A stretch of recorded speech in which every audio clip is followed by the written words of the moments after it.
আজকে আমরা আরেকটা প্র্যাঙ্ক ভিডিও বানাবো, তাও আবার র্যান্ডমলি একটা মেয়ের সাথে। রাস্তা দিয়ে যে মেয়ে যাবে তাকে প্রপোজাল দিব, দেখা যাক ওর রিঅ্যাকশনটা কি হয়।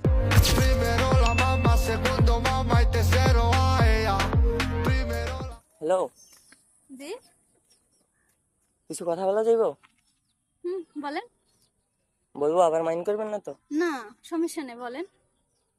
আপনার বাসা কই? এই যে পাশে। পাশেই? হ্যাঁ। ও, কিছুদিন ধরে তো দেখতেছি। ও তাই? হ। আপনার নাম কি? আমার নাম রিনি। রিমি? পুরো আপনার মতন কিউট নাম। ও ইয়ার। ও, কিছু বলবেন? বলার জন্য তো ডাক দিছিলাম। আচ্ছা, কি বলবেন? আপনি কিসে পড়েন? ফার্স্ট ইয়ার, এই যে এবার নিউ ফার্স্ট ইয়ার উঠছে। ও আচ্ছা, তো একটা কথা বলা যাইবো? হ্যাঁ বলেন, কিছু বলবেন? হুম কি বলবেন? মানে কিছুদিন ধরে না আপনার আমার পছন্দ হয়েছে, কিন্তু বলতে পারতেছি না। ও, তো এখন কি করতে পারি? এখন আমার সাথে প্রেম করবেন? না। না? না। কেন, কি সমস্যা? না, সমস্যা না, করা যাব না। কেন?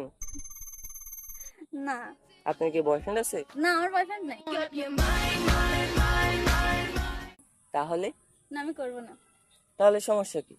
না। गजब बेइज्जती है। না, একটু ভেবে দেখেন। না। আমি কি দেখতে খারাপ? না, খারাপ না। তো এখন কি রাজি হইবে না?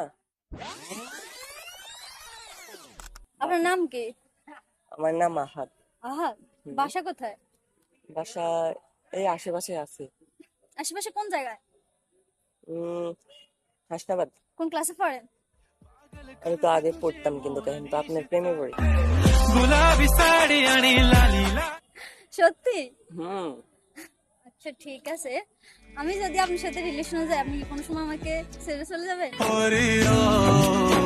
না, রিলেশন তো আর করতেছি না ছাইড়া যাওয়ার জন্য। আমি তো এটা তো পার্মানেন্টলি সবাই বলে না, এটা তো সবাই বলে। আমি তো তা আমার আমার কি সবার মতনই দেখতে দেখা যায়? এমন তো সবাই বলে প্রথমে ছেড়ে যাবে না, তারপর তো সবাই চলে যায়। না, আমি যাবো না, এটা তো ওয়াদা। সত্যি? সত্যি। আচ্ছা ঠিক আছে। তো নাম্বার দেওয়া যাবো? হ্যাঁ। তো নাম্বার বলো। 0177 হুম 0417। ওকে, আচ্ছা ঠিক আছে, রাতে কথা হইবে। হ্যাঁ আচ্ছা, চলো আগিয়ে দিই।